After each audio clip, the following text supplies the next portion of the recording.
What up, YouTube? So we got a part 2 for the K20Z3 engine. We're basically gonna be doing the chain and the tensioner, and we're gonna go ahead and test the compression to see when the tensioner failed, to see if the valves got hit. So there's a 50-50 chance when it actually happened, and then like I kind of started the car a couple times too, so who knows if the valves got bent when it happened or if I bent the valves. But either way, I mean, at least it's best to find out and to know than to just guess. So with the compression test, what you're looking for is about at least over 120 for an okay engine, but really good engines are usually around like 170 to 200 psi. So hopefully after doing the chain and tensioner, we can check the compression and see if we have to replace the head or not. Hopefully not, but if we do, we'll just be doing a part 3. So let's get started. I'm gonna take this cover and side cover off, and let's get to it. Alright, so the first thing you want to do when taking your chain off is to take these two off. They're two 12 bolts. That basically takes this little top cover off to actually get the chain off. And then I took the tensioner off as well. There's just two 10mm bolts. So pop that off. The chain is basically ready to come off. So got that off. So now we can throw a new one. Obviously, before you do your new one, you want to make sure your timing is on point. So as you can see, that arrow right here has to match up with that one right there. So that should be good. Also, when doing timing on the SIs, these have a dual balance, so the actual oil pumps have a timing mark as well. But since I didn't touch it or anything, I know it's good. So I just want to let you guys know, when doing Z3 timing with oil pump and everything, the oil pump does have a timing mark as well. On the Type S's, RSX, they don't. As you can see, they have blue teeth on there. Like I said, they have a timing marking as well, but we're not gonna go through on that because it's already been done. So right now I'm gonna throw the new chain on, make sure my marks are on. Also, if you want to make sure your cams are perfect, on the opposite side, I'll show you guys real fast. There's actually little cam marks where you can stick something in there. There's actually, Honda actually makes a pin. I use Allen wrenches. I'll show you right now actually when I start doing the timing. But yeah, these are the back of the cam, and you just stick them so they basically stay in a fixed position, so you don't have to keep going back and forth trying to like get this adjustment perfect, because once they're stuck over there and they're pinned in, you're good. So other than that, you just have to make sure your marks are lined up with the chain. So I'm gonna basically slap the chain on right now. I'll put the Allen wrenches in to show you how they stay stuck and how you always have perfect timing. And then we'll go ahead and throw on the chain and then show you how the links should be between the blue links have to be in between the timing marks. So I'm gonna go ahead and get that going and throw on my chain tensioner. I'm just gonna slap it on and preload it for now. So I'm gonna go ahead and get to that. All right, so got my new chain on. As you can see, the top two, the timing marks, and the blue right here, try to get that, is on the actual mark between the link. Same on this side. So make sure these both are exactly on the dots, because if they're not, your timing will be off.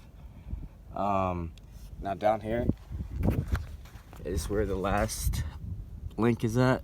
It has to be, I don't know if you can really see it, but that dot right there. So after I put some tensioner on it,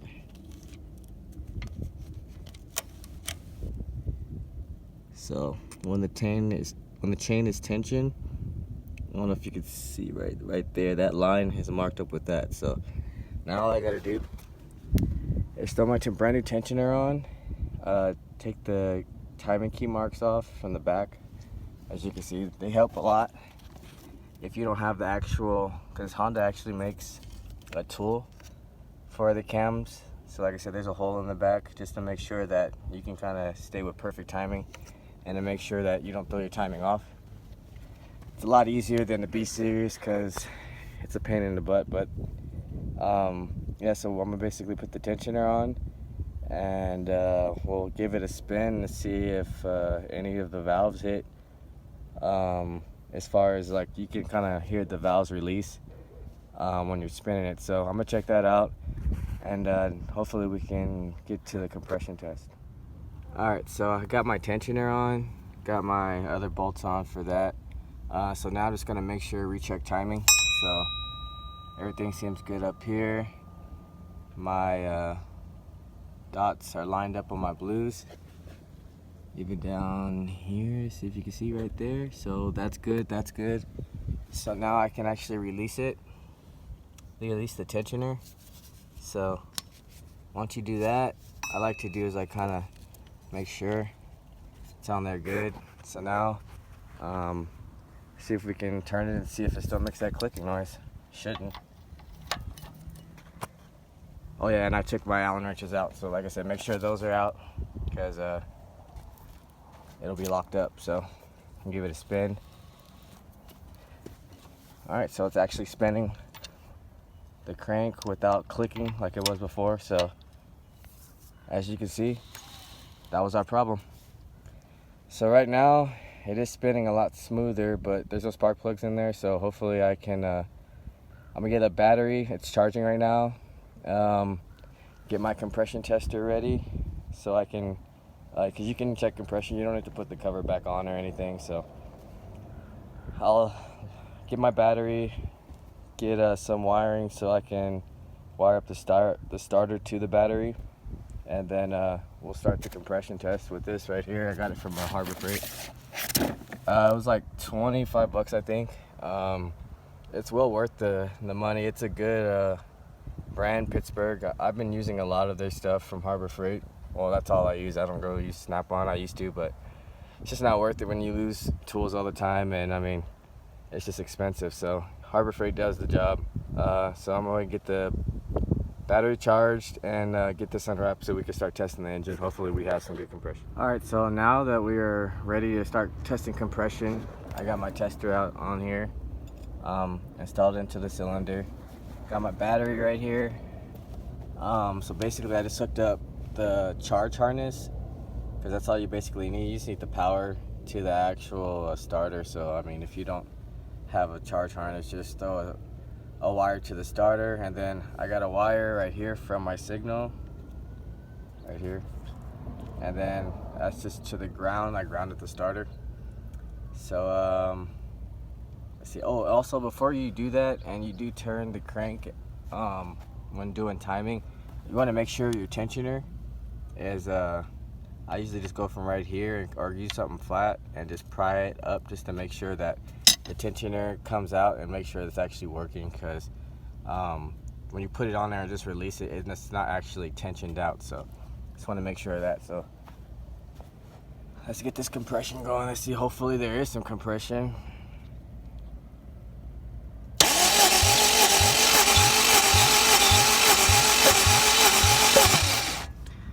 Yeah, so we got bent valves.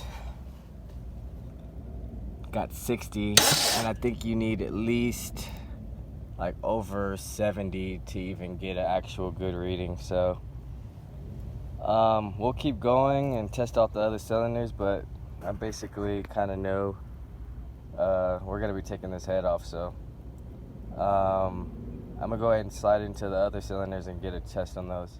All right, so we're gonna test another cylinder, see where it's at.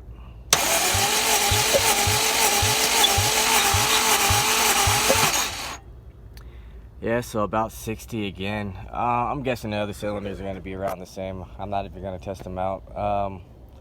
So yeah, there is going to be a part 3 because I have to rip the head off now. Take the head off the other one, which I'll show you. It's not too bad. But yeah, so we'll basically be tearing this all back down again. And put the other head on here. I'll probably just spray the gasket since it wasn't a blown head gasket, or with some like copper spray. And and then we'll retry again. We'll do the head gasket, recheck the valves and everything, and do another compression test, and we should know for sure if this motor is going to be good or not. I'm pretty sure the other one was a running engine, only had like 106,000 miles. It just had a water leak in the block. So I guess stay tuned for the next video. It'll probably be in the next couple of days. So I got some other stuff I'm working on. So if you haven't subscribed, like, share, comment. Some people were actually trying to get a hold of me. If you are and have any questions, you can contact me on my email, which is honda.mike1988@gmail.com.